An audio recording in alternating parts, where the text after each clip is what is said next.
rasulillah wa ala alihi wa sahbihi wa mawala. Asyhadu an la ilaha illallah wahdahu la syarika lahu wa asyhadu anna Muhammadan abduhu wa rasuluhu nabiyya ba'da. Qala Allah ta'ala fil Qur'anil Karim, a'udzubillahi minasyaitonir rajim. Qul in kuntum tuhibbunallaha fattabi'uni yuhibbukumullahu yaghfir lakum dzunubakum wallahu ghafurur rahim. Alhamdulillah, segala puji bagi Allah yang telah memberikan kesempatan kita untuk hadir kembali ke dunia ini, di bumi yang Dia ciptakan ini, di hari, waktu, tempat yang Dia takdirkan kita untuk hidup kembali pagi tadi, yang ruhnya tadi malam Dia genggam dalam genggaman tangannya, dan Allah Subhanahu wa Ta'ala kembalikan kembali ruh itu kepada jasad kita sehingga kita bisa hidup kembali pagi hari ini, dan itu menjadi suatu nikmat yang luar biasa, yang tentunya nikmat itu dari pagi saja kita sudah syukuri dengan satu kalimat atau kata atau doa yang diajarkan Nabi kita SAW, alhamdulillahillazi ahyana ba'da amatana wa ilaihi nusyur. Sebuah kalimat motivasi sebenarnya yang sesungguhnya kalau sudah dari pagi saja kita sudah mempunyai atau memiliki atau mengenal kalimat tersebut, maka muslim atau mukmin itu menjadi orang yang harusnya sangat positive thinking dalam kehidupannya. Bahkan kita tahu bahwa dalam Islam ini banyak sekali hal-hal yang kalau kita telaah dan kita hitung-hitung, timbang-timbang, jauh lebih banyak nikmat yang Allah berikan pada kita daripada ujian atau bahkan musibah yang Dia berikan pada kita. Karena level kita bukan level Nabi, bukan level para syuhada yang imannya mereka luar biasa. Kalau mau bandingannya, ada seorang sahabat yang pernah memegang badan Nabi kita SAW. Ketika beliau SAW itu demam, maka dia mengatakan badan Nabi itu kalau lagi demam seperti besi panas. Besi panas maksudnya saking panasnya demam tersebut, karena memang para Nabi dan Rasul itu diberikan ujian yang luar biasa, yang kadarnya di atas kadarnya manusia normal. Sehingga memang layaklah, sehingga mungkin Allah memberikan privilege kepada mereka dengan sangat banyak. Salah satunya adalah bahwa jasadnya para Nabi itu tidak akan dimakan oleh bumi ini. Dan itu salah satu keistimewaan yang diberikan Allah kepada jasad para orang-orang mulia tersebut. Dan alhamdulillah, saya bersyukur dan berbahagia sekali pagi hari ini saya hadir ke, sekarang jadi kementeriannya, Kementerian Imigrasi, karena sebelumnya Direktorat Jenderal seingat saya.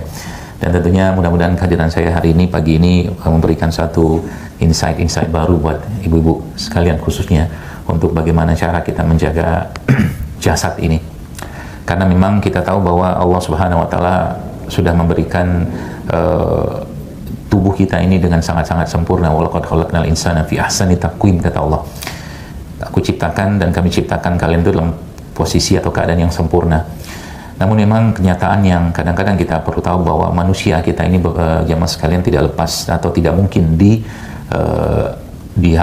diputuskan hubungannya antara satu dengan yang lain dalam jasad tubuh kita ini. Karena memang salah satu mungkin kalau bahasa saya kegagalan pengobatan barat mungkin ya saat ini itu adalah ketidakmampuan mereka mendefinisikan manusia itu secara utuh.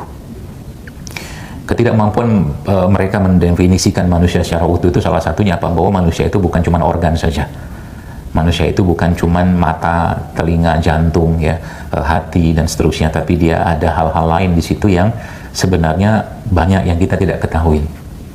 Contoh mungkin kalau dulu masih kuliah, kadang-kadang biasanya kalau yang lagi stres menjelang ujian, ada keluhan yang umum biasanya pada orang-orang yang lagi mau ujian tersebut, biasa sakit lambung, ada sebagian mulai diare juga, kan gitu kan.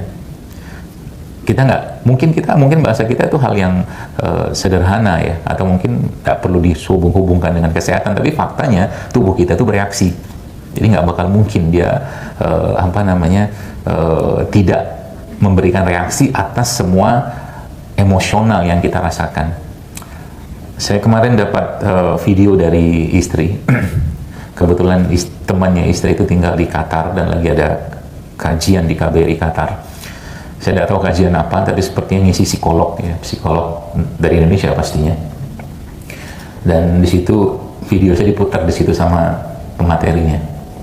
Saya bilang di situ, tidak tahu tuh kajian di mana, saya nggak tahu karena sudah beberapa waktu lalu ya. Saya bilang di situ bahwa manusia itu kita ini, ibu sekalian, organ kita ini punya emosinya masing-masing. Organ kita ini punya emosinya masing-masing. Dan setiap emosi itu berbeda-beda. Mungkin kalau bahasa secara sainsnya atau mungkin secara labnya, kalau Anda periksa jantung, ketika jantung itu masalah maka troponin T-nya akan naik. Ketika ada ginjal bermasalah maka ureum kreatinin akan naik. Ketika bicara liver maka mungkin SGOT, SGPT akan naik, seterusnya. Itu bahasa fisiknya.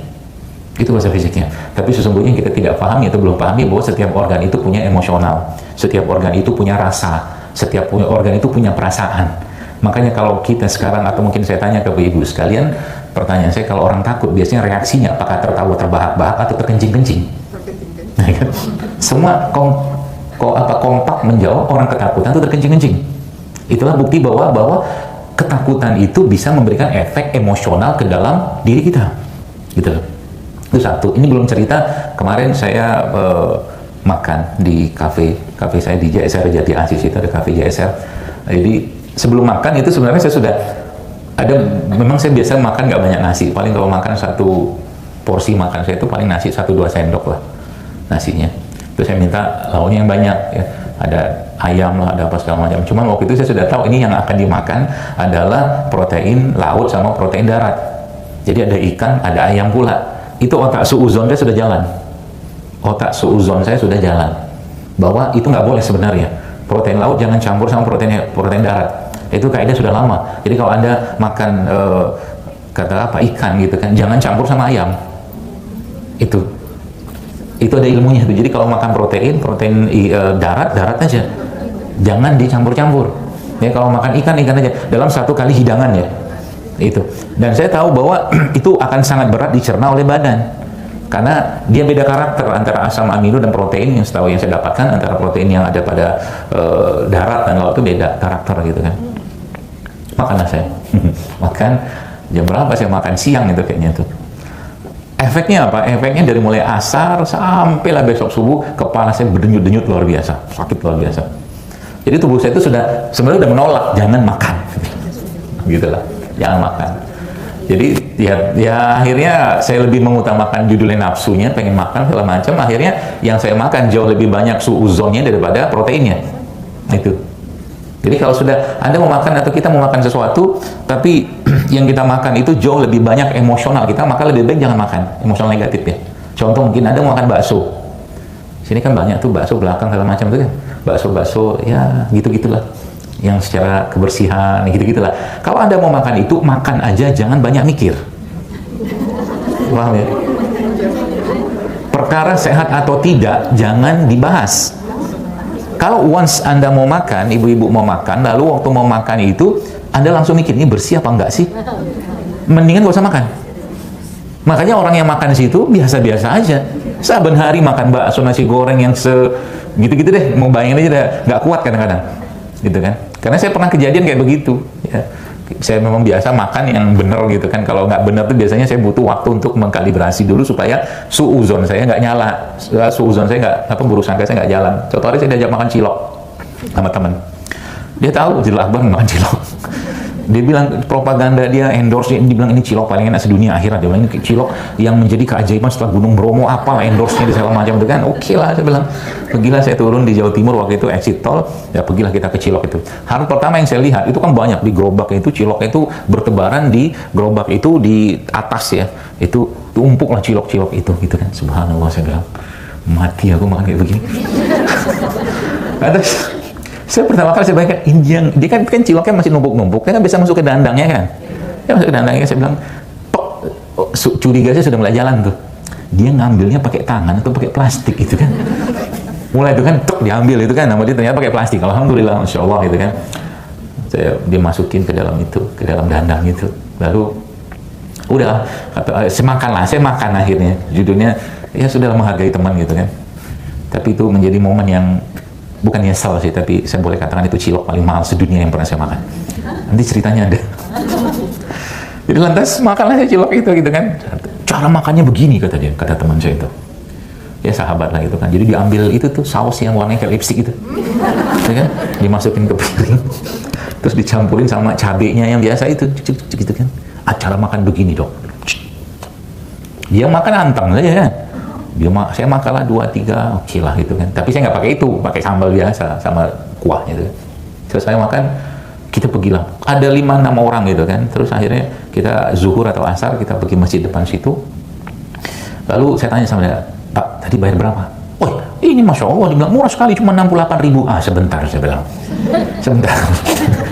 Tadi ada yang makan bakso, 2 mangkok, 3 mangkok, 4 mangkok, cilok, 4, 5, 6 mangkok, 68.000. Dari mana ceritanya? Saya bilang gitu kan.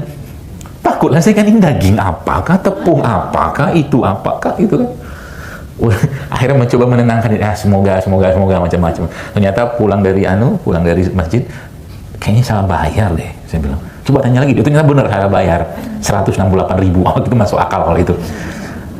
Pergilah kita ke Malang. Di Malang akhirnya menjelang maghrib, tiba-tiba saya bilang, badan saya sudah mulai bereaksi, gitu. Sudah mulai keringat dingin keluar, mual gitu. Terus saya bilang, bentar mampir minimarket, ada yang saya mau beli, saya bilang minyak angin. Masuk minimarket, saya beli, keluar dari supermarket itu, minimarket itu jackpot, saya muntah, habis keluar semua itu kan.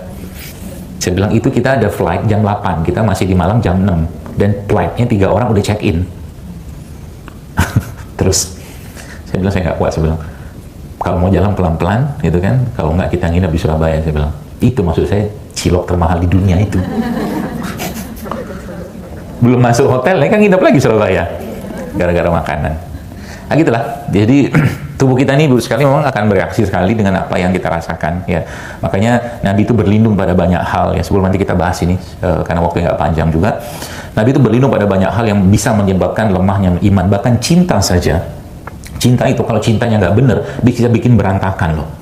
Makanya dalam Islam cinta itu diatur, dalam bahasa Arab itu ada 60 istilah kata cinta ya. Bahkan kalau pernah mendengar, kalaulah aku boleh mengambil khalil, kata Nabi SAW, khalil itu kalau diambil dari kata dasarnya khullah itu cinta yang tertinggi. Aku akan menjadikan Abu Bakar sebagai kekasihku, kata Nabi SAW, tapi nggak boleh, karena khullah itu hanya buat Allah saja. Itu cinta. Makanya kita belajar cinta, ya keliru, belajar cinta ke Laila Majnun. Apa ceritanya? Laila Majnun itu gila kan akhirnya kan? Majnun itu kan gila. Belajar cinta Romeo Juliet lebih gila lagi, bunuh diri. Nah gitu loh. Karena bab tentang cinta itu efeknya luar biasa. Saya mendapatkan banyak sekali. Justru malah hal-hal yang berhubungan dengan fisik itu sangat mudah diselesaikan kalau orang itu berlimpah cinta dalam dirinya. Itu poinnya. Jadi banyak orang nggak tahu.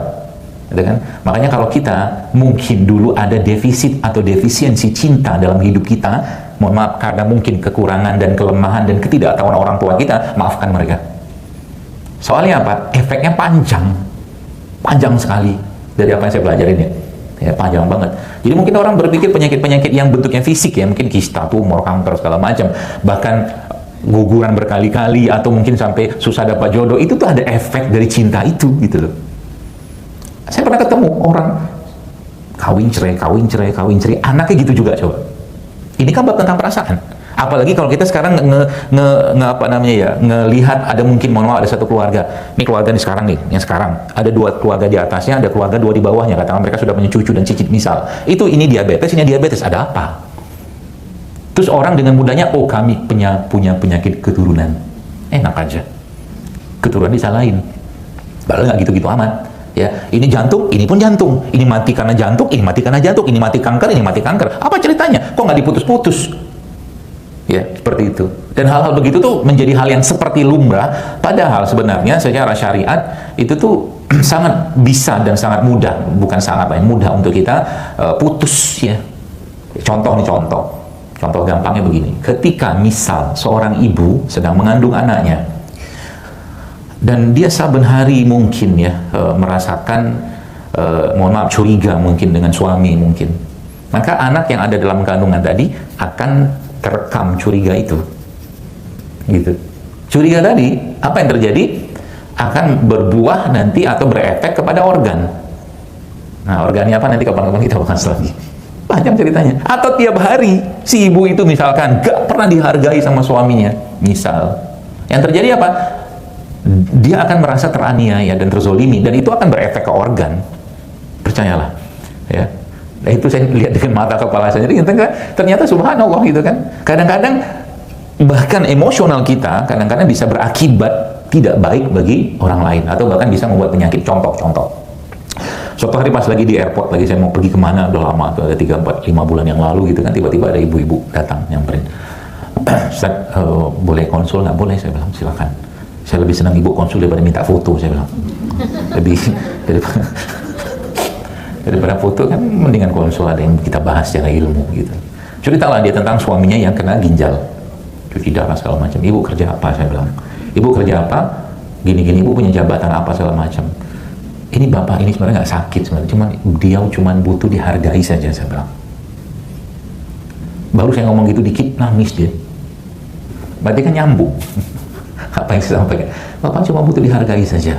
Ya, saya nggak tahu ibu punya jabatan apa, saya nggak tahu. Tapi laki-laki itu ada nilai-nilai yang jangan nilai-nilai itu diinjek-injek. Kalau dia nggak speak up, maka organnya akan bereaksi. Nah, gitu. Makanya kalau ada sesuatu yang nggak nyaman dalam rumah tangga, speak up, ngomong aja, jangan pakai ilmu kebatinan. Batin tok, ngomong, tapi dengan adab. Ya, dengan adab, dengan baik tentunya, dengan santun, apalagi sebagai seorang istri katakanlah. Ya, sampaikan kepada suami baik-baik. Ya, atau mungkin sampaikan suami pada istri baik-baik. Itu obat dulu sekalian. Wanita tuh defaultnya apa? Anda kalau cari laki-laki, cari suami katakanlah zaman dulu, nggak cari yang ganteng-ganteng amat, nggak cari yang kaya-kaya amat, cari apa? Berkarisma, punya sikap, idealisme, kan gitu. Itulah dalam bahasa syariat namanya qawamah. Qawam, rijal, karena dengarkan ayatnya kan, rijal qawamun 'alan nisa. Bahwa laki-laki itu adalah pemimpin, qawam, rijal. Rijal itu punya, kalau dia mau punya qawam, dia harus jadi rijal. Ya, dia harus jadi rijal, seperti itulah. Maka jamaah sekalian, hal-hal seperti itu kalau terlindas, teraniaya, terlanggar, apa yang terjadi? Maka jiwa kita pasti akan bereaksi. Ya, pasti akan bereaksi. Ya, contoh nih, mungkin contoh Anda punya anak di pondok gitu ya, ini contohnya. Lalu anak itu sakit-sakitan terus. Coba ngobrol, dialog sama dia. Nah, kamu terbebani kah di sini gitu kan? Mungkin ibu, pokoknya kamu 6 tahun di sini, 3 tahun harus selesai 30 juz lah, apa segala macam, misal kan gitu kan kelakuan orang tua zaman sekarang. Saya bilang kelakuan aja. Bapak yang di rumah kadang-kadang selembar 2 lembar Quran muda dia baca. Ngarepin anaknya makein mahkotak gitu kan. Entar dulu, kesolehan orang tua itu akan sangat berpengaruh kepada anak. Buktinya apa? Nabi Ibrahim, Nabi Ismail, kan gitu. Nabi Ibrahim itu ninggalin anaknya loh. Kalau sekarang bicara tentang luka pengasuhan, mungkin Nabi Ismail itu layak punya luka pengasuhan. Tapi ternyata enggak. Jadi solehnya minta ampun gitu kan. Seperti itu. Maryam juga sama. Maryam itu, kalau kita lihat dari sudut pandang kesehatan, dia kan unwanted child. Dia anak yang tidak diinginkan. Kenapa? Bapak ibunya pengen laki-laki atau perempuan? Laki loh. Keluarnya perempuan. Tapi langsung kalimat yang keluar dari ucapan ibunya saat lahir itu apa? Allah yang lebih tahu gitu kan. Allah yang menentukan jenis kelamin. Itu titik, selesai. Agama memutus itu semua sehingga dia justru menjadi sosok yang sangat kuat dalam ibadahnya. Nah gitu. Apalagi kalau kita bahas yang panjang di luar ini banyak itu, misalkan anak pertama laki, anak kedua laki, anak ketiga otomatis ibu bapaknya pengennya perempuan, tiba-tiba keluarnya laki lagi. Itu ada potensi-potensi kayak begitu yang kita nggak sadar gitu kan. Anak pertama perempuan, anak kedua perempuan, ketiga pengennya laki-laki, jebule ternyata yang ketiga keluarnya perempuan. Terus orang tuanya keluar kata-kata, ya perempuan lagi. Anak tuh kira-kira dengar nggak? Dengar loh. Aku bukan anak yang diinginkan bapak ibuku. Maka dia akan jadi anak perempuan yang casingnya perempuan, jiwanya laki-laki.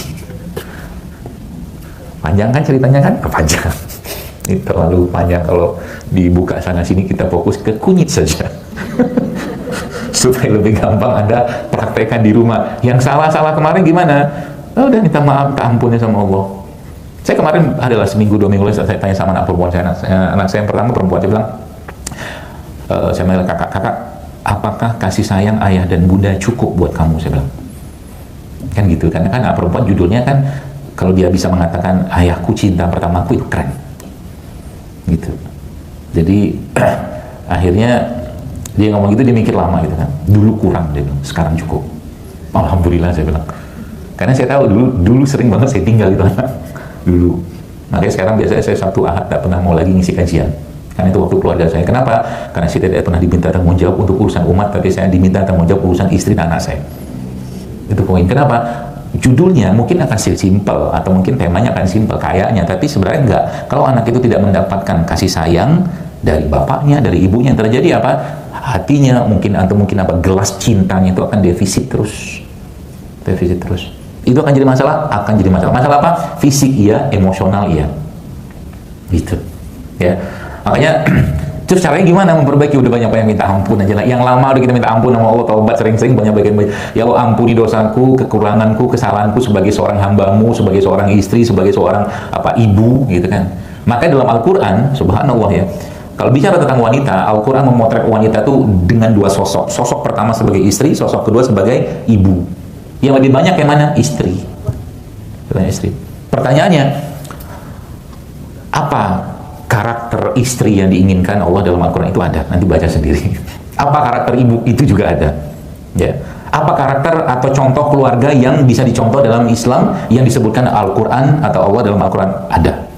Contohnya di surat Al-Imran, Inna stofa Adam wa Nuh wa ala Imran wa ala Ibrahim. Kami telah memilih Adam, kami telah memilih Nuh, dan kami telah memilih Imran dan keluarganya Imran dan keluarganya Ibrahim. Jadi kalau mau bicara tentang keluarga, ya tentunya keluarga Nabi kita SAW itu yang utama gitu kan. Maka contohnya di situ. Ya. Kenapa yang menarik apa? Inna stofa Adam wa Nuh. Untuk Adam dan Nuh Allah tidak pakai kata Ali. Ali itu apa? Keluarga. Tapi untuk Ibrahim dan Imran Allah pakai kata Ali. Kenapa? Adam dan Nuh ada kurangnya sedikit, nah gitu lah. Bukan cacat, tapi ada kurangnya. Kita tahu Nuh masalahnya ada pada anaknya, Nuh alaihissalam masalahnya pada anaknya dan istrinya. Adam masalahnya ada pada anaknya, gitu. Maka contohnya untuk versinya Nabi Ibrahim, contohnya untuk versi non Nabi Imran, nah gitu. Jadi Quran itu kalau saya lihat itu gitu kan, Masya Allah, tafsir Qurtubi, tafsir Tabari, Ibnu Katsir, itu Masya Allah kalau Anda satu hari satu lembar aja baca, pinter kita. Ya, pinter. Kenapa pinter? Karena memang kuncinya di situ. Tidak cukup baca terjemah doang. Ya, seperti itulah. Baik, jadi kesehatan itu ya memang lagi-lagi tidak akan bisa dilepaskan dari satu kondisi emosional kita yang semua itu bermula dari hati. Ya, bukan liver ya, hati. Kalau liver nanti lain ceritanya. Liver kan sebelah kanan. Kalau ulama menyebutkan hati yang disebut qalb dalam syariat itu ada di sini. Makanya mereka sering menyebutkan itu urusan sama jantung. Ya, urusan sama jantung. Jadi jadi pertanyaannya bagaimana caranya? Ya mau nggak mau, suka tidak suka, dia harus dikontrol. Takutnya jangan berlebihan, sedihnya jangan berlebihan, marah jangan berlebihan, benci jangan berlebihan. Kalaulah ini kita mau tambahkan dosisnya, kasih bingkai syariat di situ. Maksudnya gimana? Bolehkah kita takut? Boleh, tapi bukan takut pada makhluk. Bolehkah kita takut dengan dengan bencana? Boleh, tapi bukan takut yang berlebihan. Kita takut nanti ada bencana gempa bumi, oke, takut saja, tidak masalah. Tapi takut yang utama itulah takut kepada Tuhannya kita. Itu yang maksudnya bingkai syariatnya. Sehingga menariknya apa? Kalau bingkai syariat yang dipakai di situ, di emosional itu, jemaah sekalian, maka yang terjadi apa? Justru malah efeknya kebalikan. Contoh gini, Anda takut sama harimau, makin mau dekat sama harimau atau makin menjauh? Jauh lah, ya. Orang takut sama harimau, aku takut sama harimau, diterkam sama dia, makan sama dia, gitu kan? Nanti kalau saya tanya, kalau Anda takut sama Allah, makin mendekat atau menjauh? Mendekat dong. Itu uniknya rasa ini kalau di bingkai syariat. Sedih misalkan, aku sedih banget, kenapa sedih? Tadi malam kelewatan tahajud misalkan. Aku sedih banget tadi malam atau tadi subuh kelewatan sholat sunnah fajar. Aku sedih kemarin gak sempat rawatib. Aku sedih memikirkan nanti nasibku di yaumil hisab, nanti diterima apa enggak amalku. Kalau mikirnya sedih kayak begitu, apakah dia akan diam, bersedih-sedih ria, atau justru malah mau meningkatkan amal? Meningkatkan amal lah. Itu bedanya kalau syariat atau perasaan tadi dibingkai sama syariat. Itu bedanya. Maka tinggal Anda lihat, kalau Anda marah atau kita marah sama seseorang, lihat marahnya itu urusannya apa? Marahnya urusannya apa? Kayak, kalau cuma urusan ya perintilan dunia kayak begini mah, ngapain ngabisin emosi? Marah sekarang, contoh marah yang benar apa? Marah tuh dengan keadaan kaum muslimin yang dijajah dan dizolimi luar biasa di Palestina itu marah kita. Karena mereka sudah lihat itu marah yang benar. Lagi beberapa orang yang saya pernah posting di Instagram saya itu, ada yang sampai tidak bisa tidur segala macam. Ya kalau Anda sudah masuk ke wilayah itu, udah nggak usah lihat lagi, saya bilang. Karena sudah berlebihan itu. Postingan-postingan kayak begitu yang menimbulkan rasa apa sebenarnya? Kesedihan ya. Padahal kalau kita mau masuk lebih dalam lagi, yang harus muncul apa? Kemarahan. Ini nggak bener. Nggak usah pakai agama deh, nggak usah pakai Islam deh. Ini nggak bener manusia dibunuh kayak begini gitu loh. Ya. Nah itu marah yang bener. Tapi tidak membuat jasad kita lemah, fisik kita lemah, apalagi iman kita lemah. Maka kalau dari bab emosional ini jemaah sekalian, kalau dia sudah mulai membuat lemah iman kita, akal kita, fisik kita, maka itu nggak benar berarti. Gitu. Harus segera dibuang, didistract, dibuang. Gitu. Caranya gimana? Semua orang punya cara masing-masing. Kalau mungkin bahasanya kalau saya membahasakan itu harus punya emergency exit sendiri. Ya Anda mungkin sudah terlalu marah dengan seseorang gitu, udah nggak usah ketemu dia lagi, tidak usah berhubungan sama lagi. Tapi bukan kita putuskan silaturahim kita sama dia, apalagi keluarga, jangan. Tapi saya belum mau bergaul sama Anda dulu deh, mohon maaf. Gitu. Tenang kita kan, seperti itu. Ya, maka takut, sedih, marah, ya bahkan bakhil saja, bakhil itu pelit itu Nabi kita SAW berlindung dengan doa yang kita mungkin sebagian sudah hafal. Allahumma inni a'udzubika minal ham wal hazan. Allahumma inni a'udzubika minal ham wal hazan. Aku berlindung daripada sedih dan takut. A'udzubika minal jubni wal bukh, daripada apa itu namanya malas, ya, takut, sedih, malas, pengecut, ya, termasuk juga kikir. A'udzubika min qalabatid daini wa qahrir rijal, ya, dan berlindung dari penindasan orang lain, ya gitu. Makanya ibu-ibu kalau lagi datang ke sini gitu ya, tempat-tempat tinggi ini, coba pandangi langit. Pandangi langit lalu berdoa. Ada doanya. Allahumma inni a'udzubika an adilla au udalla au azilla au uzalla au azlima au uzlama au ajhala au yujhala alaih. Aku berlindung daripada tergelincir dan menggelincirkan orang lain. Nanti coba lihat di internet ada doanya tuh. Aku berlindung pada sesat dan menyesatkan orang lain. Aku berlindung daripada dari membodohin dan dibodohin dan membodohi orang lain. Aku berlindung kepada Allah dari menzolimi dan dizolimi orang lain. Itu doa yang dibaca Nabi SAW kalau beliau keluar rumah dan menatap langit. Allahumma inni a'udzubika an adilla au dhalla au azilla au zalla au azlima au uzlama au jala yujhala alaih. Nah, gitu. Belum hafal nggak apa-apa. Nanti hafalin sendiri. Banyak-banyakin doa. Banyak-banyakin hafalin doa. Kenapa? Kata Ibnu Qayyim al-Jauziyah rahimahullah, dikatakan bahwa doa itu adalah obat. Jadi kalau hati lagi susah, banyak-banyakin doa. Doanya kayak apa? Kalau bisa bahasa Arab, lebih bagus bahasa Arab. Tapi kalau nggak bisa, pakai bahasa Indonesia. Cuman enaknya kita dikasih keutamaan oleh Allah, terutama di waktu sholat. Kapan waktu terbaik kita berdoa waktu sholat? Saat lagi sujud, cuman wajib pakai bahasa Arab. Kalau pakai bahasa Indonesia nggak boleh. Kalau pakai bahasa Indonesia caranya gimana? Dalam hati aja ngomong sama Allah waktu sujud itu. Itu yang pertama. Kapan lagi? Waktu sebelum Assalamualaikum warahmatullahi wabarakatuh. Assalamualaikum warahmatullahi wabarakatuh. Itu doanya mustajab. Sebelum tahiyat, salam kita di tahiyat akhir. Itu banyak-banyak berdoa. Boleh nggak kita minta doa Rabbana atina, karena baca Quran dalam sholat terutama waktu sujud kan nggak boleh. Maka niatnya berdoa waktu sujud itu dengan baca Quran, bukan untuk membaca Quran tadi berdoa. Doa sabu saja jaga, contohnya Rabbana atina fid dunya hasanah wa fil akhirati hasanah. Atau itu Anda boleh baca waktu sujud. Untuk apa? Sebagai niat kita berdoa, bukan baca Quran. Karena Rabbana atina fid dunya hasanah itu ada di surah Al-Baqarah. Doa itu. Ya, seperti itu. Nah, itu menjadi obatnya. Jadi setiap masalah-masalah emosional kita itu ada obatnya. Berarti, ini kata guru saya begini, berarti kalau orang-orang yang kena kolesterol itu, saya pernah tanya gitu kan, apakah ada hubungan sama hatinya yang bermasalah? Iya, kata dia. Kalau sudah ada orang Anda ketemu, pokoknya, gitu. Pokoknya, itu orang susah dikasih masukan kan? Keras kalau kata dia bilang gitu ya, nggak lentur, ya, nggak lentur. Itu pasti akan berakibat, kata beliau ya, kepada organ. Ya, jadi kolesterol itu, kata dia, itu cuman efek dari masalah emosional yang kaku dan keras dari hatinya yang bermula dari jiwanya. Gitu. Ya, jadi hati-hati. Nah, contoh kayak begini, contoh. Ya, masih ada kunyit. Ya, sebulan Anda bikin kunyit kayak begini gitu ya. Kita bikin kunyit kayak begini ya, berapa keping gitu ya, misalnya. Contoh nih. Kunyitnya saya masukin, jahenya saya masukin. Kalau orang-orang yang OVT tau? Overthinking, dia mikirin apa sekarang waktu saya masukin? Dorok banget sih dokternya. Ya. Kok nggak pakai sarung tangan? Kan tangannya habis megang apa? Kan gitu kan? Terus aja tuh bergumam tuh, tak. Terus saya masukin airnya, masukin lagi. Saya masukin antang-antang aja. Apalagi yang minum saya nanti kan? Gitu. Terus saya masukin. Terus saya kasih air panas.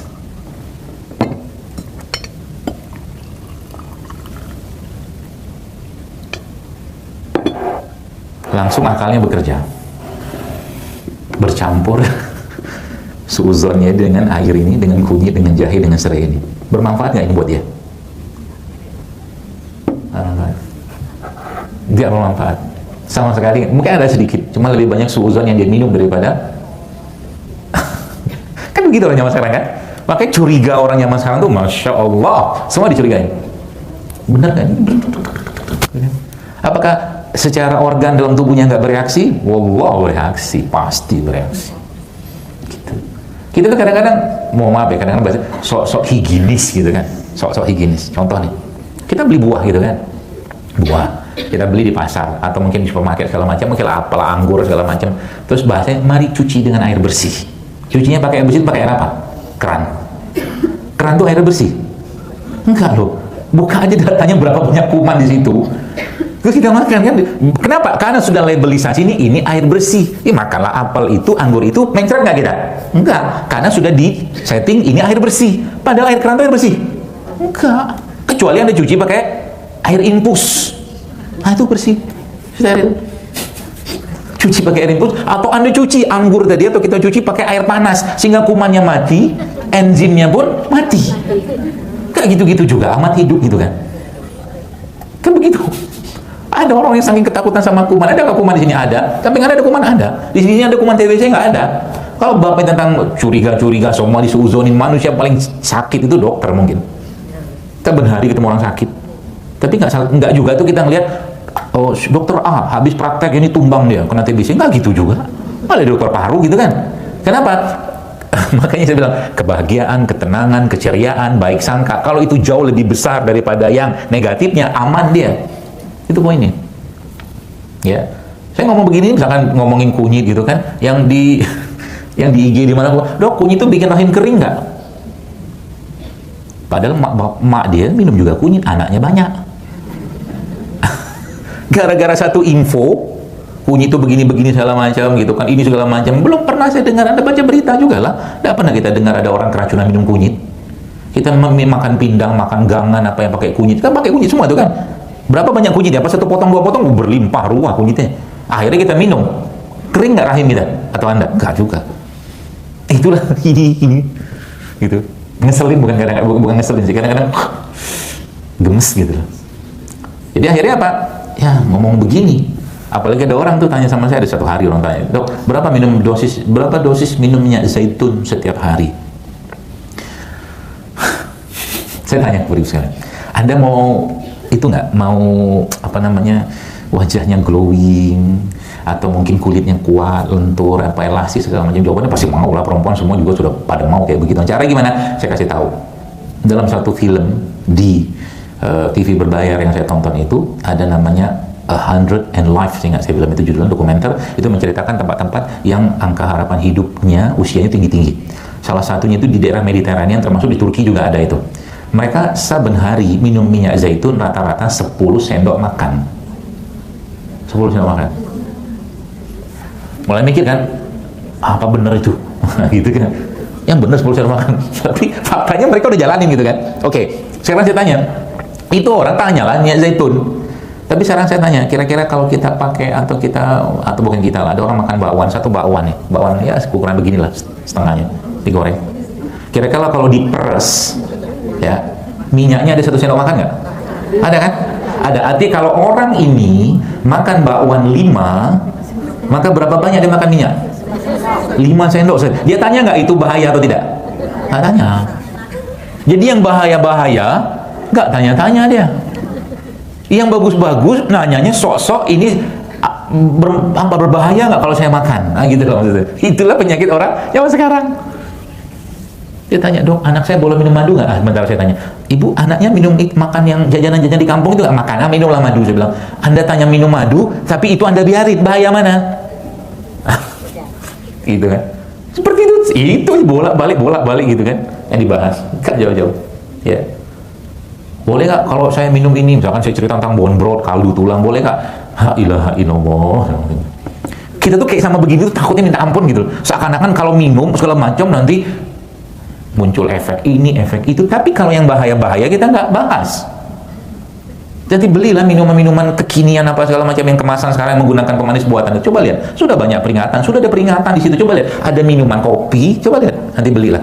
Kopi saset loh, yang menggunakan pemanis buatan. Itu di bawahnya ada peringatan, jangan dikonsumsi ibu hamil menyusui anak di bawah 5 tahun. Kenapa? Karena ada pemanis buatan. Itu kita nggak ngomong, kita nggak bahas. Itu, mari kita minum kunyit jahe serainya. Ini resep lama banget nih saya pakai. Ya, banyak yang masya Allah bukan berhasil ya, bismillah. Mereka mensnya jadi bagus, promil, berhasil menggunakan ini doang. Terakhir itu dikasih ini. Kasih jeruk nipis. Kalau yang ngikutin postingan saya sudah lama, namanya Ultimate Kunyit. Ini resepnya. Wah, masya Allah, yang ajib nih hasilnya. Ya, modal itu doang. Ya, jadi tapi syaratnya apa? Minumlah dengan husnuzon. Minumlah dengan baik sangka, itu aja. Ya. Supaya apa ya? Supaya jantungnya tidak bereaksi berlebihan, itu. Ya. Termasuk juga ini nih.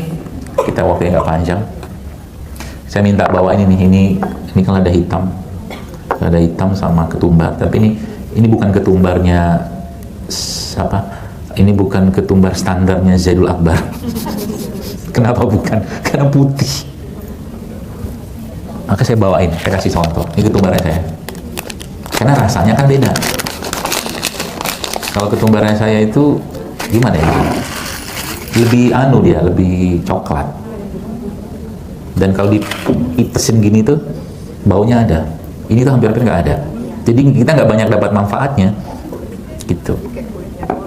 Iya. Dan ini kan biasanya kalau kita sih sebutnya ketumbar India kali ya mungkin ya. Jadi dia agak-agak lonjong, Bu. Ini. Jadi biasanya buat tempe ya. Kalau goreng tempe kan. Tapi airnya itu Masya Allah ya. Nah, ini saya buat nih dari pagi nih. Ini model begini aja, Anda rutinnya minum. Jantung Anda, jantung, ginjal, liver, aman. Model ini doang. Apa isinya? Lada hitam. Lada hitamnya nggak tahu nih beneran atau enggak. Bukan bener. Oh, oke lah. Biasa buat stick.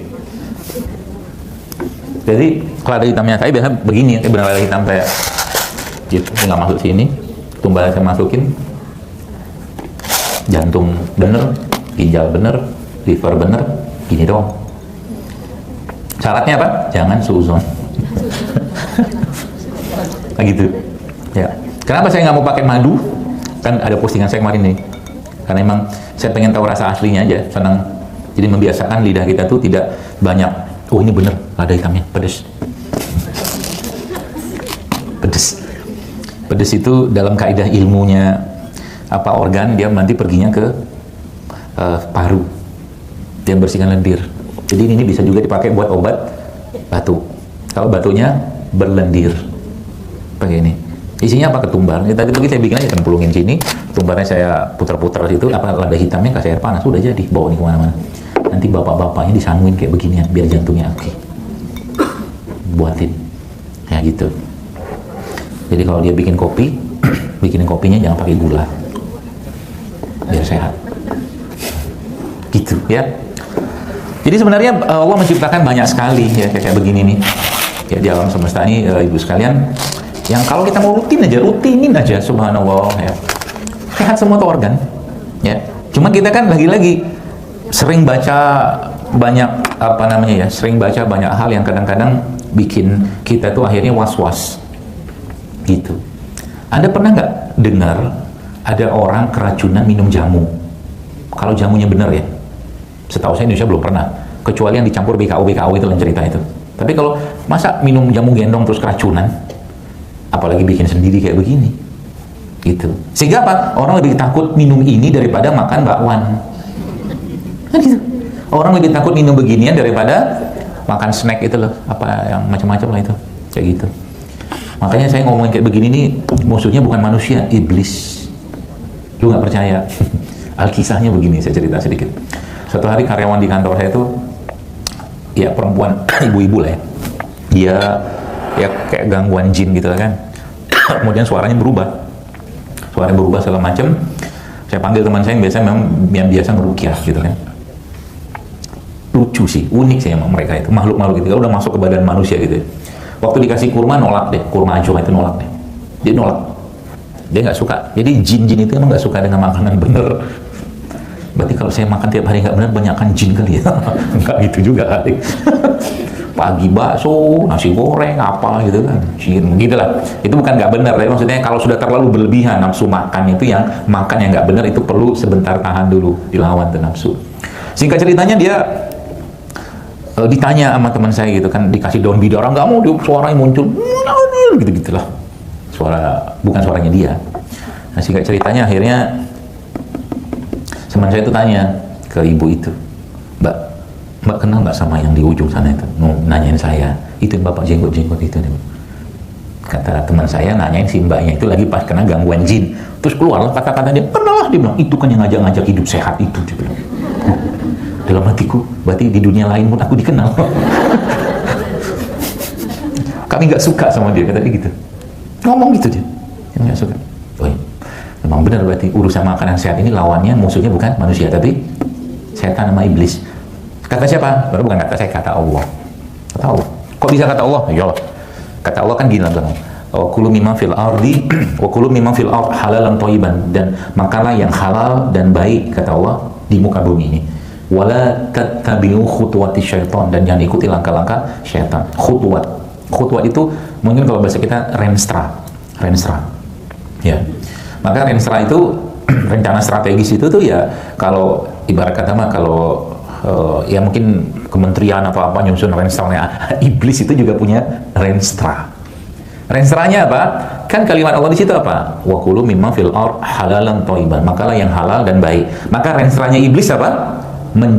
Menggoda manusia supaya makan tidak halal dan makan tidak baik. Makanya kalimat di Quran itu wala tattabi'u khutuwati syaitan. Artinya apa? Jangan ikuti renstranya mereka untuk membuat kalian itu makan yang tidak halal dan tidak baik. Artinya kalau dia menggoda manusia, langkah pertama dalam urusan makanan dia goda pertama kali apa? Kehalalannya. Kalau halal dia tidak berhasil menggoda, dia masuk ke level berikutnya, yaitu toyibnya. Kalau toyibnya tidak bisa digoda juga, masuk ke berlebihannya. Habis ini paham? Bukan kita lah, selemah-lemahnya iman seorang muslim ya, disuruh makan babi nggak mau juga dia. Haram itu. Ya gitu kan? Kalau yang menjaga keislamannya ya. Terus kalau nggak mau makan babi, disuruh makan yang nggak halal gitu kan, maka dia akan masuk yang kedua, toyib. Ya, toyib itu kan nggak masalah, maka kita kenal sebagai nama-nama makanan ultra processed food kan gitu kan, betul, makan nggak toyib kan, seperti itu dan seterusnya. Nah kalau itu nggak berhasil juga, masuk ke yang terakhir, berlebihan. Wala tusrifu, jangan berlebihan, kata Allah. Kurma halal nggak? Halal kalau dibeli dengan cara yang halal, dia toyib juga, tapi sehari makan kurma 1-2 kilo kena kencing manis juga itu orang kan gitu. Madu, bagus nggak? Oh bagus, halal, toyib, sehari minum madu 1 liter, kelar juga hidup lu. Masa kita gitu lah, kan gitu. Jadi kayak begitu tuh memang secara Al-Quran sudah memberikan pedoman ya tentang itu. Ya makanya kitanya perlu hati-hati, kitanya perlu waspada. Ya anak-anak juga di rumah ya. Jadi sekarang itu kan manusia zaman sekarang ini kan lagi keranjingan gula pasir. Coba lihat. Makanan semua gula pasir, minuman semua gula pasir. Kadang-kadang kalau beli minuman gitu ya, 1/4 ini adalah gula cairnya loh. Sedih kadang-kadang saya ngeliat ini, emang bener sih musuhnya iblis. Tapi kadang-kadang, bukan kadang-kadang, seringnya keluarga muslim terutama kadang tidak sadar kayak begini tuh, bahwa kita tuh berperang dengan mereka. Mereka akan berupaya bagaimana caranya supaya melemahkan jasad. Kalau jasad dilemahkan, efeknya apa? Nanti iman, hati, akal itu akan lemah semua. Gitu. Makanya kalau saya sering bilang, terus bagi seorang mukmin, bagi seorang muslim, hidup sehat itu buat apa sih? Jawaban saya itu simple. Kita mau balikin jasad ini ke pemiliknya dalam keadaan yang baik, bukan dalam keadaan penuh penyakit gara-gara ulah dan kejahilannya kita. Itu aja. Masa umur 40 tahun, mohon maaf gitu kan, kena diabetes, jantung, darah tinggi. Manusia itu tidak didesain Allah untuk sering-sering sakit. Entah loh. Kenapa? Semua amalan dalam syariat ini, dalam Islam ini, sebagian besar membutuhkan fisik yang kuat. Contoh mungkin paling sederhana, bukan paling sederhana, paling utama amalan kita apa? Sholat. Gara-gara berlebihan, katakanlah makan ini, makan itu, di akhirnya kena asam urat misalkan, akhirnya sholatnya nggak bisa berdiri. Pahalanya gimana? Setengah daripada pahala sholat berdiri kalau orang sholatnya duduk. Gitu. Ya, umroh misalkan, itu butuh fisik yang kuat nggak? Butuh fisik yang kuat. Haji apalagi. Nah, gitu. Apalagi amalan yang paling utama dalam Islam, ya, yang dikerjakan oleh para pejuang-pejuang di Palestina sekarang itu jihad, gitu kan? Itu kan butuh fisik yang kuat. Ya. Jadi bagaimana caranya menjaganya? Ada fiturnya. Kalau bahasa saya itu fiturnya. Fitur jiwanya adalah Quran. Saya sering sebutkan Quran itu seperti software buat diri kita. Ini hardware-nya. Nah gitu. Jadi kalau mau sehat secara syariat, cara gimana? Lihat Quran. Quran bicara apa? Contoh mungkin, lihat tadi saya bilang bahwa tentang makanan. Makanan itu, kalau makanan itu jamaah sekalian dilanggar kehalalannya, dilanggar ketoyibannya, maka dia masuk kepada khutuwat syaitan tadi kan gitu kan. Dan kata Allah di ayat selanjutnya apa? Allah menjelaskan di situ, kalau seandainya itu dilanggar, yang terjadi apa? Dia akan mengerjakan perbuatan keji dan mungkar. Artinya kalau ada orang makan tidak halal, makan tidak toyib, plus lagi kalau berlebihan, kemungkinan besar dia akan jatuh pada perbuatan keji dan mungkar. gara-gara makanan. Itu telan dulu satu. Sekarang saya tanya lagi, sholat itu fungsinya apa? Fungsi sholat apa? Hah? Saya menang-menang wae. Fungsi sholat apa? Udah tahu lah ayatnya, cuman lupa kali ya. Inna sholata tanha anil fahsya wal munkar. Kan gitu ayatnya kan. Sesungguhnya sholat itu mencegah perbuatan keji. Sama nggak sama yang itu tadi? Mirip-mirip. Jadi sholat itu fungsinya supaya manusia tidak mengerjakan pekerjaan keji dan mungkar. Dijaga Allah jiwa kita, iman kita dengan sholat. Itu. Dalam bab keji dan mungkar yang lain, orang itu bisa jatuh melakukan perbuatan keji dan mungkar, artinya bisa karena tidak sholat atau tidak menegakkan sholat. Yang pertama, atau dia makan yang tadi itu, nyambung dia. Ya. Kebayang kan maksudnya? Keji dan mungkar itu kebas gitu. Ya, itu penyakit nggak? Penyakit. Orang-orang melakukan perbuatan keji dan mungkar itu penyakit. Orang yang berpenyakit hatinya, fi qulubihim marad, fazadahumullahu marada. Nah gitu. Dalam hatinya itu ada penyakit. Jadi penyakit fisik. Jadi kalau Anda lihat sekarang banyak orang ini kencing manis, jantung, stroke, yang segala macam. Asli ya, bukan jasad mereka yang sakit. Kalau dalam versi ini. Tapi jiwa mereka yang sakit. Ketika ada orang kakinya sakit gitu ya, dengkulnya sakit terus. Mulai pegang-pegang lututnya. Percayalah saya, itu ada gajah yang numpuk di bahu Anda. Yang gajah itu nggak turun-turun. Ya, sehingga yang menjadi topangan siapa? Dengkul, kaki. Entah apa yang dipikirkan nggak tahu kan? Pasti ada. Kalau digali-gali pasti ketemu itu nanti tuh. Pasti ketemu, kalau nggak mungkin nggak. Dokter mengalami gitu, oh iyalah saya juga manusia. Saya kemarin naik kuda, kapan hari itu? Adalah sekitar 2 bulan yang lalu naik kuda. Kuda kencang banget, bukan kudanya saya, tapi kudanya coachnya saya itu kencang minta ampun, kuda perang lah gitu, kencang banget, muter terus gitu kan. 1 putaran aman, 2 putaran aman, 3 putaran jatuh saya cek, gitu. Terus saya dari awal memang nggak mau naik kuda ini, karena itu bukan kudanya yang biasa saya naik gitu kan, karena saya tahu ini kudanya galak gitu kan. Jatuhlah saya cek, jatuh pinggang sebelah kiri kena. Saya cerita itu ke salah satu sahabat saya, guru saya juga, ketawain sama dia. Itu kuda, kata dia, kata beliau, bukan kamu yang jatuh, dia bilang, tapi kuda itu nggak nyaman kamu tunggangi karena bebanmu terlalu besar, bukan beban badan, pikiran. Dia nggak nyaman karena kuda itu kan salah satu makhluk emosional kan kuda. Kata dia gitu. Bener juga lah kata saya. Kalau cocokologi dipakai, memang lagi banyak banget yang saya pikirin waktu itu. Jatuhin sama dia nggak nyaman dia kan. Habis dia jatuhin saya itu, masih muter aja dia terus. Gitu. Jadi apalagi kaki ya. Gitu.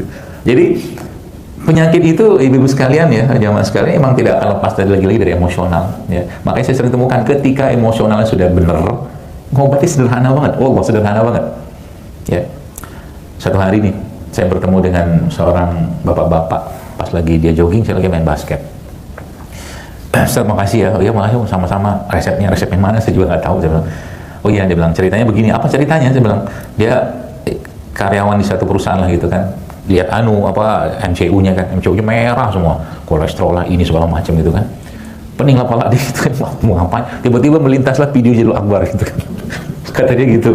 Oh dia mulai itu, dia terapin lah gitu kan. Ini kerjakan pertama kali coba sederhana banget, cuma jalan tiap hari di jalan setengah jam, 30 menit. Badannya berapa? 115 beratnya, cowok, bapak-bapak. Istrinya juga sama, istrinya tuh kata dokternya kena autoimun, jadi nggak bisa hamil, gugur lagi, sama.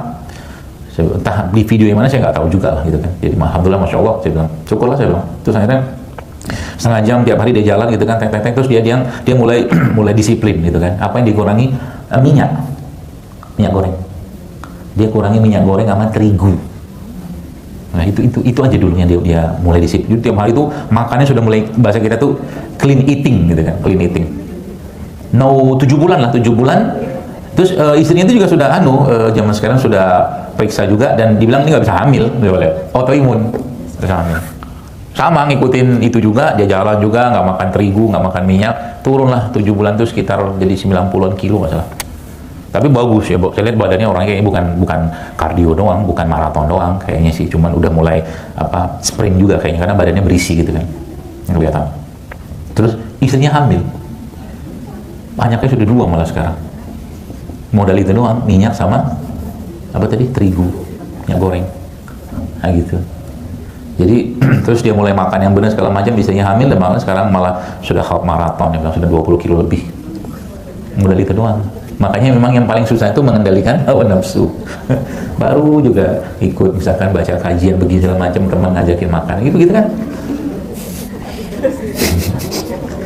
Biasanya kalau saya ngisi kajian-kajian gitu kan, snacknya kan berubah. Kalau yang pemateri biasa ya gitulah, bolu gitu kan. Jadi banyak rebusan tadi, alhamdulillah. Agak berubah. Tapi itu kalau dibiasain, efeknya masya Allah ya. Apalagi model kayak begini nih, tiap hari disiapin kayak begini. Ih, ajib. Saya bilang, Allahu Akbar. Efeknya tuh kerasa banget. Ya, udah lama kok. Kalau sudah mulai yang masalah ini di stop ya, tepungnya, terigunya, kemudian gula pasirnya, minyaknya, kurangnya aja itu. Dan itu udah dari dulu sudah disampaikan ya. Kalau mau bener badannya, tambah lagi dengan kayak beginian, nanti badan tuh kayak akan kembali normal, balik lagi dia, nafas mulai enak, jantung mulai enak, berat badan mah jangan tanya lah, pasti turun ya. Apalagi sudah mulai paham cara makannya ya, protein diperbanyak, sayur diperbanyak, karbonya dikurangi, jadi tuh badan kita ini kan sudah kebanyakan karbo, berlebihan karbo ya. Apalagi sudah makan, Anda bayangin kalau orang makan nasi goreng itu kan, nasi goreng ada kerupuknya, ada bakwannya, udah gitu makan, minumnya pakai teh manis pula kan, dan seterusnya lah. Yang terjadi ya begitulah ya, badannya ngeraung-raung, badannya meronta-ronta, terus tap. Jadi bahasa kita tuh bukan ada istilah itu mindful eating, bukan mindful eating lagi, bukan makan bermakna lagi, tapi emosional, bukan emotional damage ya, emotional eating. Makan itu suka-suka emosi dia aja ya, belum lagi setannya masuk tuh tek gitu kan. Jadi kalau udah kayak begini gimana? Nanti kita udah kebiasaan gitu ya, sudah mulai teratur, kebangun ya, maka tiap hari itu kita pasti sudah mulai memberikan hak-hak ya, makanan sehat ke badan kita. Ya, kayak misalkan tadi pagi tuh saya makan ini nih, pernah makan ini ya? Bawang putih tunggal, tapi yang difermentasi. Mau nyobain? Mau? Banyak nih, saya bawain kalau mau. Biasanya kalau saya makannya langsung aja begini, terus saya penyet, masukin, saya dorong pakai air. Tapi sekarang saya lagi pengen makan ini kan, sebenarnya rasanya nggak seperti bawang biasa lagi. Penyetin aja dikit gini, bismillah, dorong pakai air. Enggak. Bawang itu, kalau bawang putih ya, disarankan memang tidak dikunyah, karena gigi kita bisa hancur kalau kena gigi, terutama yang masih putih. Saya nggak tahu yang ini sih kemungkinan sih nggak seperti itu, dan warnanya, mau nyobain silakan Bu, kalau mau diambil nanti. Cara makannya gitu, saya makan itu 1, 2 pagi-pagi, sama minum minyak, ini PCO. Jadi tiap hari tuh pasti ada yang saya minum kayak beginian. Jadi kadang-kadang ini tuh entah kayak gimana tuh bikin kenyang, nggak perlu makan kan sampai siang. Kalau makannya kapan ya? Kalau pada lagi lapar ya makan, kalau nggak lapar nggak usah makan. Simpel kan hidup. Bukan makan pagi makan, ada snack lagi, siang makan, snack sore lagi, malam makan 5 kali sehari, wajar lah obes ya. Naik tangga sebentar gitu. Nanti kalau sudah enak, coba-coba naik gunung kecil, gunung jalan gitu ya. Masuk ini bisa nggak buat lambung? Bisa. Buat ginjal bisa nggak? Bisa. Buat bahasa buat saya itu, saya lebih senang pakai kata buat itu, dia merawat gitu. Karena kalau sudah ginjal bagus, jantung bagus, paru bagus ya, indikator-indikator lab itu juga akan turun. Itu aja. Dan mereka ini sebenarnya mudah, cuma memang butuh membiasakan aja tiap hari ya. Minimal misalkan ini air kayak begini nih, Anda kasih madu, minum habatus soda, minyak kayak begini, ketumbar segala macam, jadi itu. Coba aja lihat ya. Dan lama-lama dia nolak. Tubuh kita tuh lama-lama akan menolak dengan makanan-makanan yang tidak benar. Dia nolak gitu ya.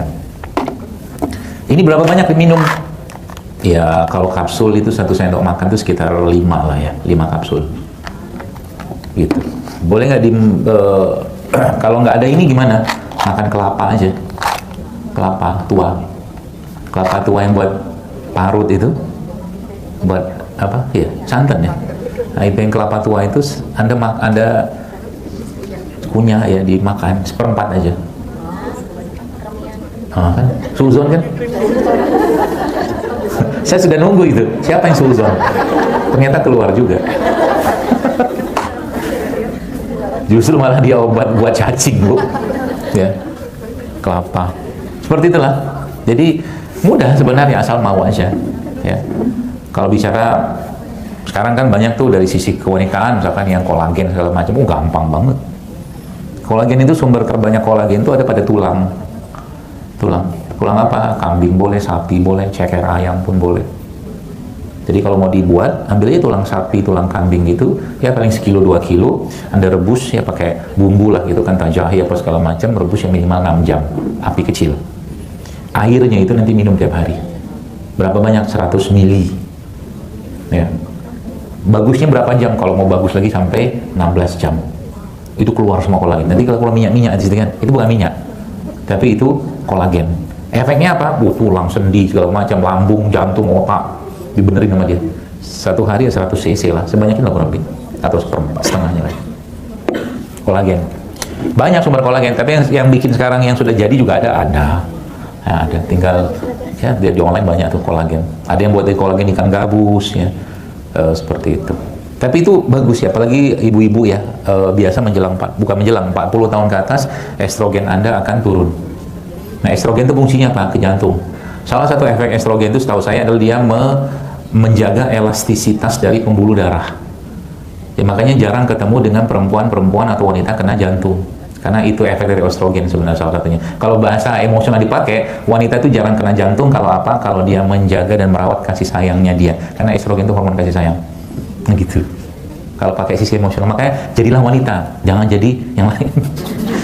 Maksudnya apa? Sekarang kan agak tumpang tindih tuh. Yang laki-lakinya nggak jelas, perempuannya nggak jelas. Secara hormonal, ya, jiwa yang tertukar.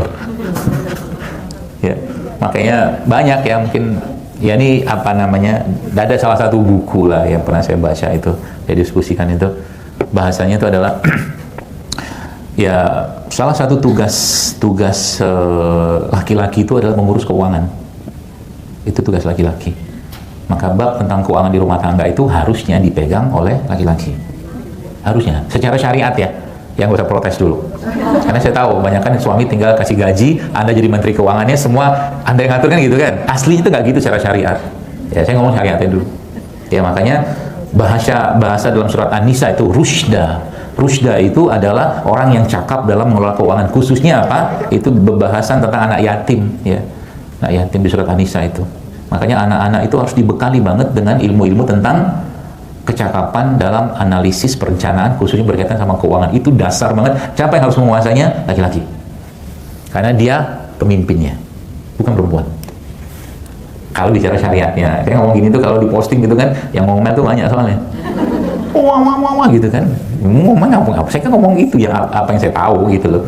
Ya, bukan nggak boleh perempuan ngatur, boleh. Perempuan punya porsi masing-masing. Porsi perempuan itu apa? Porsi estrogennya yang harusnya jauh lebih dikuatkan. Ya, fungsi dia. Nah, makanya tadi saya bilang 40 tahun itu menurun tuh. Nah, ada perlu suplemen yang bisa menguatkan estrogennya. Salah satu contoh apa? Minyak. Zaitun, VCO, minum aja tiap hari itu. Misal. Kalau minyak goreng gimana? Oh beda. Minyak goreng itu bagus. Asal jangan digoreng. Minyak sawit. Minyak sawit itu loh. Butter itu bagus. Ghee tau ya? Ghee juga bagus. Telo, ya. Keju itu bagus. Tempe itu oke. Tempe. Diapain? Pernah ngeblender tempe nggak? Tempe, bukan tempe mentah sih, tapi tempe yang tidak digoreng, tempe masih putih itu. Kalau Anda beli tempenya yang organik, non-GMO segala macam, itu kan bagus sebenarnya. Dimakan gitu aja tidak masalah. Cuma orang zaman sekarang, nanti ada bakteri di lo, aplat, tapsun, apa gitu-gitu. Nggak gitu-gitu juga lah. Ya. Cuman kadang-kadang, apalagi kalau tempe mendoan. Tempe mendoan yang di Purwokerto itu kan Tempenya tergoreng nggak? Enggak loh. Yang dimakan orang apa? Minyaknya. Iya. Ini belum bicara plastiknya. Lagi panas-panas gitu kan, zap, masuk dia ke dalam apa itu kertas makanan itu kan, yang coklat itu kan. Ya beberapa ada pakai pelapis daun pisang, beberapa enggak.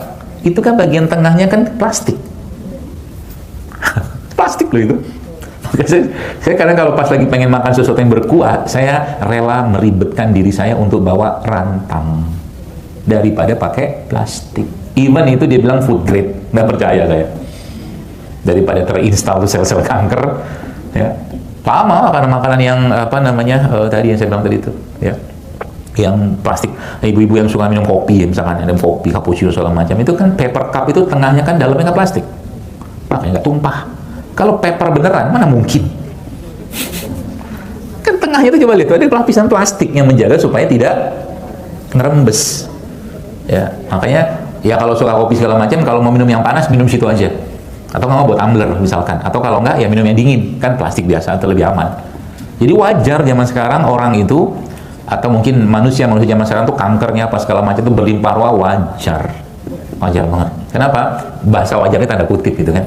Plastik dia. Ini belum cerita sikat gigi loh. Sikat gigi itu kan plastik. Mikroplastik tiap hari. Makanya bagusnya pakai apa? Kadang-kadang saya pikir, udahlah Anda nggak usah banyak tahu, dia pusing. Biar saya aja. Pusing kalau banyak kan tahu ya. Tapi alhamdulillahnya itu maksudnya Allah tuh maha baik ya. Selalu banyak cara yang Allah jadikan cara mendetoks badan kita itu paling di alam semesta ini banyak. Contoh nih, contoh detoks yang paling mudah itu apa? Matahari, sinar matahari. Itu subhanallah, matahari gitu. Matahari itu salah satu detoks yang paling bagus. Berjemur. Ya. Tahu vitiligo? Vitiligo tau? Yang orang putih-putih itu. Itu. Ya, kalau bahasa itunya albino ya. Itu kan putih-putih itu kan. Suatu hari ada ibu-ibu, dia DM saya di IG. Dia bilang, "Dok, makasih resepnya." Resep malah saya nggak tahu lagi. Udah banyak postingan sampai 4.000 gitu kan. Ya alhamdulillah, masya Allah, bla bla bla bla gitu. Terus ibu saya kena vitiligo, dia bilang, "Oh ya, masya Allah," saya bilang. Terus gimana sekarang? Dia tunjukin gambar tangannya ya, tunjukin, ini putih-putih. Sekarang udah dari awal putih-putih gitu, terus udah mulai coklat. Kan vitiligo itu kan tidak boleh apa namanya autoimun ya kalau mungkin bahasa sekarang kan gitu kan. Tahu nggak ibu zaman sekarang obat ya, berjemur. Saya bilang agak kaget juga saya itu kan. Ya saya berjemur aja dok, dia bilang pagi-pagi sehari itu 15-20 menit gitu. Padahal itu vitiligo kalau di teori yang sekarang ya, teori modern sekarang nggak boleh lah berjemur. Dia malah berjemur. Berjemurlah dia ternyata itu coklat lagi. Tangan itu. Gitulah. Jadi banyak hal-hal yang ajaib gitu kan dalam bidang-bidang kayak begini tuh kadang-kadang yang saya kadang-kadang minumnya ngarepinnya apa, efeknya apa, kadang-kadang nggak sama. Saya jelasin begini yang didapatkan lebih. Contoh terakhir udah 10:30 ada ibu-ibu pas saya lagi kemana gitu kan di Medan apa-apa gitu, saya lagi pas ke laut, saya lagi di ya snorkeling gitu lah, nyemplung gitu, ibu itu teriak-teriak gitu kan, apaan sih di laut juga gitu kan, pengen potong lah quwwata illa billah. Dia ekspresi mau terima kasih gitu kan ceritanya, ibunya badan mah gede gitu kan, akhirnya nyemplung lah dia sama teman-teman itu kan. Makasih ya dok, makasih. Apa bu? Saya bilang, itu saya akhirnya punya anak. Dia bilang, oh ya, masya Allah. Berapa tahun kosongnya? Baca gitu kan? 16 tahun. Wih, lama ini saya bilang. Terus akhirnya, ya, makasih resepnya. Resep yang mana? Air kelapa. Air kelapa. Ah sebentar. Setahu saya tuh saya nggak pernah nge-share bahwa air kelapa itu bisa buat promil. Nah ini ya nih kunyit atau segala macam itu kan. Apa ceritanya bu? Saya bilang gitu kan. Anda kalau tahu di Medan itu namanya Kalimantung, daerah Kalimantung. Itu jauh dari Medan itu kan, dari mana Sibolga atau apa, di situ lah saya begitu. Jadi saya itu sebenarnya udah 16 tahun udah macam-macam gitu kan, kata dia gitu kan, berobat ini itu segala macam. Terus akhirnya sudah saya mau sehat aja nih, yang penting badan sehat, saya sehat. Terus akhirnya saya rutin minum air kelapa. Nah, gara-gara minum air kelapa itu hamil. Apa pesannya? Ikhlas. Itu. Jadi saya harus didatangkan Allah jauh-jauh ke Kalimantung itu untuk belajar, oh ternyata ikhlas tuh kayak begini. Dan itu saya temukan di banyak hal. Ketika orang sudah pasrah, tawakal, ikhtiar segala macam, seringnya itu ibu sekalian justru malah Allah mudahkan semudah-mudahnya dia tuh untuk sembuh dari penyakitnya. Bahkan 16 tahun tuh bukan waktu yang sebentar loh, lama itu. Ternyata modal ikhlas doang. Maka dalam bab penyakit juga sama. Penyakit diderita oleh seseorang itu sebagian besar karena apa? Kezolimannya dia, kejahilannya dia, berlebihannya dia, belum lagi penyakit hatinya dia, dan seterusnya. Udah, minta ampun, tobat, istighfar, segala macam, ikhlas, benar-benar ikhlas. Maka nanti Allah akan kasih jalan. Cek. Itu asik kan? Asik. Ya. Kalau apa namanya, kalau hatinya senang, makanya tiap hari itu saya pengen hati itu tenang, senang gitu ya. Makanya pagi-pagi kalau saya jalan pagi, habis subuh gitu saya zikir pagi gitu, saya pegangin pisang. Apa kabar? Saya bilang, sehat ya? Makasih ya, saya bilang. Makasih kenapa? Makasih. Oh, dia udah kasih oksigen buat kita loh itu. Iya kan? Tumbuhan-tumbuhan itu tuh jadi disayang gitu. Kucing-kucing, kalau pas kucing kampung masuk rumah, apa kamu hamil ya? Iya. Ini nggak jawab sih. Kamu, ada saya posting tapi sudah saya delete itu kan. Kamu hamil ya? Miong, kata dia gitu kan. Sudah periksa belum? Miong, gitu aja miong terus gitu kan. Ya sudah. Makanya kalau saya pulang dari sholat gitu, sudah ada 3-4 mereka yang menunggu saya di depan rumah untuk kasih makan. Ada, saya ngobrol sama dia. Kok jangan jadi kucing Firaun ya, saya bilang. Habis satu galak banget. Dia kalau temen cakar-cakar, kadang-kadang saya sentil dia. Kan gitulah. Habis itu saya siram tanaman obat saya gitu kan, alhamdulillah. Ngasih apa namanya, air, nah, gitu. Jadi hari-hari itu sudah happy kita. Ada masalah? Pastilah nggak ada masalah. Pasti ada masalah, tapi sudah tertekan semua dengan kedamaian kita, ketenangan kita, kecil, seterusnya, sehingga jantungnya tenang, ginjalnya tenang, gitulah. Ya, oke, cukup. Udah 10:30, saya kembali lagi pada Ibu moderator. Demikian yang bisa saya sampaikan, mudah-mudahan bisa diamalkan. Ya. Baik, terima kasih Ustaz. Ini penjelasannya luar biasa, dan ini pasti jadi satu ilmu baru ini untuk ibu-ibu semua. Oleh karena mungkin untuk ibu-ibu yang belum jelas atau ada yang ingin ditanyakan kepada Ustaz terkait dengan tema, kami persilakan. Ngomong-ngomong yang cilok tadi Ustaz, kami dari Malang ini Ustaz. Ciloknya di mana ya? Di Malang. Rahasia. Itu daerah Pandaan. Oh, siap. Nggak boleh. Baik, ibu-ibu silakan. Ada yang mau bertanya?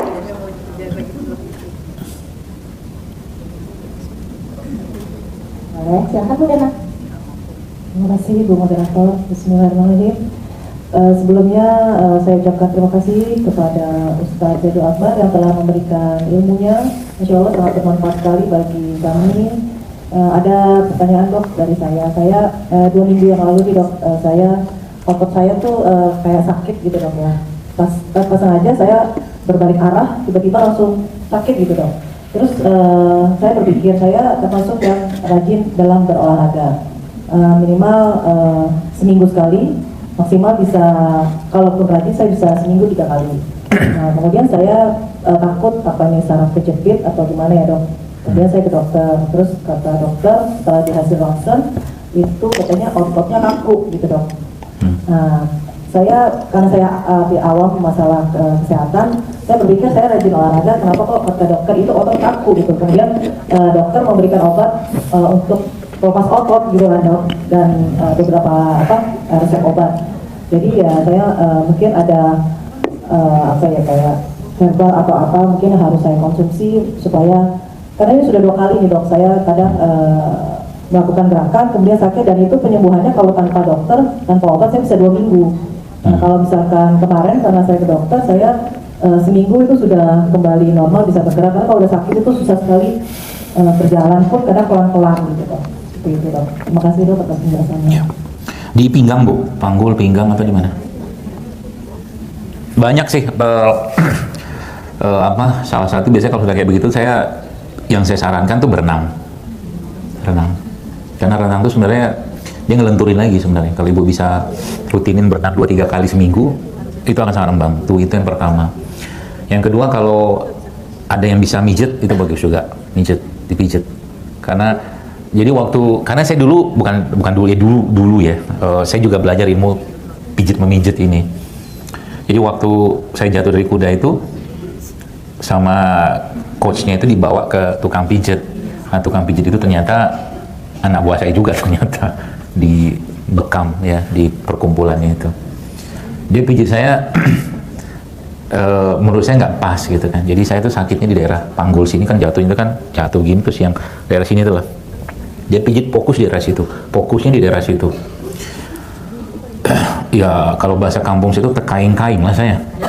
Itu kaing-kaing tuh sakitnya minta ampun, lagi jatuh di situ dikerjain lagi sama dia, kok sakitnya minta ampun. Nah itu keliru sebenarnya kalau dalam ilmu otot perototan ya. Jadi misalkan begini, ilustrasinya begini, misalkan ada orang di sini tuh jatuh ya, bagian sini misalkan, entah dia jatuh, selewat apa segala macam. Nah otot di sini nih ada yang narik di bawah sama di atas. Nah yang dilenturin yang di bawah sama di atas dulu, baru ini nanti nunggu dia selesai radangnya. Nah obat-obatan itu ngurangi radang, sehingga ibu akan merasa lebih nyaman dengan itu, padahal dia belum selesai. Nah gitu. Jadi yang diurut tuh di sini, di bawah sama di atas dulu. Ini dibiarin dulu, dikasih gel yang dingin apa segala macam untuk menunggu dia reda, gitu. Nah itu tempatnya ada. Kalau saya biasanya dulu saya praktek di situ soalnya, saya ngerti. Jadi akhirnya sih ya bapak yang ngurus saya itu saya ajarin, bapak harusnya kemarin ngurutnya nggak kayak begini, saya bilang agak-agak salah itu, gitu kan. Tapi tidak apa-apa lah, gitu kan. Akhirnya ada sehari 2 hari saya sholatnya harus duduk, ya batuk aja sakit, batuk sakit, bersin sakit, kan ketarik di sini kan. Ya termasuk juga dibekam juga bisa kalau radangnya sudah selesai. Tanda radang sudah selesai apa? Kalau udah nggak terlalu panas di sini, gitu. Daerah situ sekitarnya bisa dibekam untuk mengurangi peradangan. Ya, akupuntur juga bisa. Ya. Nah, yang tempat biasa dulu saya praktek itu daerah mana ya? Cakung, komplek Bea Cukai di daerah Sukapura. Kalau ibu tahu Baitur Rahman di situ tuh. Ada. Sekarang yang praktek ya anaknya menantunya, tapi itu oke lah. Gitu. Jadi polanya kayak begitu. Ya, obat-obatan boleh nggak? Kalau memang nyeri banget nggak apa-apa, minum aja obat. Ya, tapi mungkin mulai stretching lagi, termasuk kalau ibu sekarang kan lagi happening banget tuh pilates ya. Itu oke. Cuman harus orang yang paham struktur otot ya. Saya kemarin sempat disuruh istri pilates. Adalah coachnya laki-laki juga gitu kan. Ya karena emang beberapa bagian saya itu masih agak kaku ya. Sudah saya akhirnya tiap hari stretching aja ya. Stretching ringan yang akhirnya membuat dia lentur lagi gitu. Nanti lama-lama kembali. Tambah lagi kalau ibu nanti sudah mulai minum tadi itu apa tuh namanya bone broth itu, kaldu tulang itu juga akan membantu ya. Itu sih saran saya gitu. Baik, terima kasih. Mungkin ada ibu lagi yang ingin bertanya, silakan. Ya mungkin ada satu pertanyaan lagi ini Ustadz, saya sendiri. Jadi terkait dengan kecemasan yang tadi diceritakan oleh Ustadz, overthinking begitu ya. Saya rasa hampir semua perempuan tuh pasti ada kekhawatiran karena banyak sekali yang dipikirkan. Nah saya dengar kopi tersebut itu kurang direkomendasikan bagi orang yang mempunyai kecemasan. Apakah itu betul Ustaz? Dan makanan apa lagi nih Ustaz yang perlu dihindari supaya tidak meningkatkan kecemasan? Terima kasih. Kopi? Iya. Kopi bisa meningkatkan kecemasan? Iya. Oh, kata siapa ya? Betul Ustaz. Dari jurnal baca-baca. Kayak kadang-kadang jurnal dan segala macam tuh agak bingung. Coba kalau Anda lihat di internet, does God exist? Itu pertanyaannya, apakah Tuhan itu ada? Ada yang bilang ada, yang bilang nggak ada gitu loh. Jadi kadang-kadang kayak begini itu tergantung kepercayaan kita masing-masing ya. Bab tentang Tuhan mah kita tidak perlu perdebatkan tentunya ya. Tapi yang saya maksud adalah kalau bicara kopi misalkan ya, kopi itu kan ada kafeinnya ya. Tapi kafeinnya kopi ini dia bersinergi dengan semua bahan yang lain yang ada pada kopi. Itu sebabnya di dunia, bukan tarik suara, di dunia nge-gym, kopi itu dikenal sebagai fat burner. Dia membakar lemak. Dan itu ada jurnalnya juga. Kafein ya adalah salah satu zat yang memberikan efek kebahagiaan. Nah gitu loh. Maka kalau bab tentang kebahagiaan dipakai, kayaknya agak kurang pas sama jurnal tadi. Itu saya bilang tadi. Lagi-lagi ya tergantung ibu percaya yang mana. Makanya ya kita tahu salah satu kebiasaan orang yang dia pengen happy senang-senang, dia nggak mau, mohon maaf, narkoba segala macam yang haram-haram segala macam. Dia ngapain coba? Sama nikotin. Ya kan gitu kan. Aslinya nikotin itu ada di dalam tembakau. Aslinya apa? Tembakau itu bagus nggak? Aslinya tembakau itu bagus, tapi ketika diolah jadi rokok jadi masalah dia. Makanya kalau ditanya berarti cerutu boleh nggak? Nah, itu kalau bab fikihnya itu lain cerita lagi. Tapi kalau bab tentang tembakau saja saya katakan ya nggak apa-apa tembakau. Anda bisa baca kok tembakau. Dalam tembakau ada nikotin, ada nikotinnya. Ada tar, tapi dalam satu senyawa utuh. Nah gitu. Ya, jadi kalau berarti kopi kalau ibu nggak yakin dia bisa memberikan ketenangan dan justru malah menimbulkan kecemasan, ya nggak usah minum kopi, minum teh saja. Banyak teh-teh yang bisa memang kabarnya bisa memberikan efek relax. Contoh chamomile misal, atau lavender tea juga bisa, atau rose tea juga bisa. Itu seperti itu. Kalau dengan catatan apa? Ibu nggak yakin gitu aja. Kalau yakin, saya banyak orang minum kopi baik-baik saja tuh, nggak ada overthinking tuh, biasa aja gitu loh. Nah, kalau yang makanan yang bisa buat kita tuh ceria atau bahagia, intinya serat. Kalau dalam sebuah hadis Nabi SAW untuk menjelaskan bahwa ada suatu makanan yang bisa menghilangkan kesedihan, sebagian kesedihan, dan memberikan kebahagiaan. Namanya apa? Talbinah. Talbinah. Nanti di browsing aja. Talbinah itu kayak tepung gandum utuh. Tepung gandum utuh. Ya. Itu hadisnya sahih ya, bahwa Nabi menjelaskan bahwa talbinah itu bisa menghilangkan sebagian kesedihan dan memberikan kebahagiaan. Tapi kalau nggak ada itu apa? Serat. Banyak sekali. Contohnya apa? Ya sayur, buah itu kan serat semua tuh. Makanya sayur dan buah-buahan itu jangan di jus kalau mau dapat sayur atau seratnya secara utuh. Sebab kalau Anda atau kita minum, atau misalkan mangga aja, mangga itu kan tinggi gulanya, apalagi mangga-mangga kayak gincu, gedong gincu, atau harum manis yang matang pohon itu tinggi gulanya. Semakin tinggi gulanya kalau dia di jus. Jadi kalau makan buah, makan aja, jangan di jus, gitu. Ya, atau ada satu rumput laut lidah buaya itu tinggi serat tuh. Atau kalau mau agak ribet sedikit namanya psyllium khas. Tulis depannya itu PSILIUM, psyllium khas. Itu tinggi banget seratnya itu. Atau kalau mau coba, ada bikin satu produk namanya lambung ceria. Nah, itu bisa buat lambung tuh. Isinya serat semua. Ya, sama kolagen, peptide segala macam, lambung ceria. Di tokonya di JSR Store kalau mau online. Itu biasanya kita pakai buat yang kayak begini nih. Lambung ceria. Gitu, saya kira mungkin cukup ya. Udah hampir 11 kurang 4.